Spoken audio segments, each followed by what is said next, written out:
Hello बच्चों, let's read this question. So the question here is the charge density in a nucleus varies with distance from the center of the nucleus according to the curve. So देखो आपको किस किस के बीच में यहाँ पे relation निकालना है.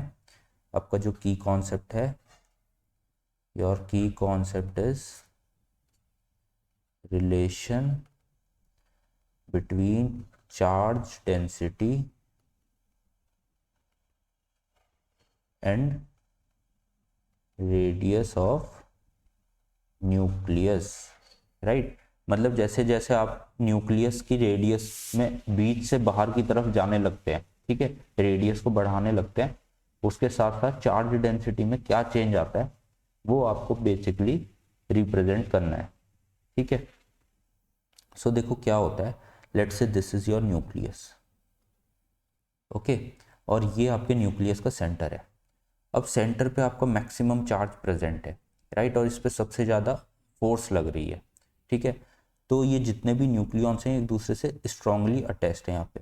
अब जैसे जैसे आप सरफेस की तरफ जाने लगोगे, ठीक है, लेट से आप यहाँ पे कहीं पे आ गए, यहाँ पे कोई न्यूक्लियॉन्स प्रेजेंट हैं, तो इनके ऊपर जो फोर्स लग रही है, अंदर की तरफ तो अभी भी फोर्स लग रही है, लेकिन बाहर की तरफ क्योंकि और दूसरे न्यूक्लियॉन्स इतने प्रेजेंट ही नहीं है इन पे फोर्स लगाने के लिए, तो इन पे जो फोर्स है वो एकदम रैपिडली गिरने लगती है. ठीक है, तो यहाँ पे जो आपकी चार्ज डेंसिटी होने लगती है जैसे जैसे आप बाउंड्री के पास आओगे वो एकदम रैपिडली डिक्रीज हो जाती है और मैक्सिमम होती है आपकी सेंटर के पास.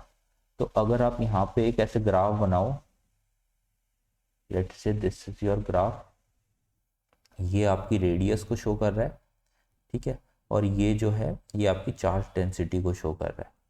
तो आपकी जो चार्ज डेंसिटी है वो यहाँ पे सेंटर में तो जो है मैक्सिमम रहेगी, दिस इज मैक्सिमम. ओके, और ये लगभग कांस्टेंट रहती है बाउंड्री के आसपास तक, ऐसे कांस्टेंट रहेगी यहाँ तक, और जैसे बाउंड्री पे आएगी यहाँ से एकदम रैपिडली नीचे गिरने लगेगी.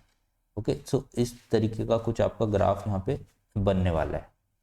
तो आप देखो, अगर यहाँ पे आप ऑप्शन नंबर सी को देखोगे तो ऑप्शन सी में देखो आपका ये लगभग लगभग कांस्टेंट है काफ़ी दूर तक, और फिर यहाँ पे एकदम रैपिडली ये नीचे की तरफ गिरेगा.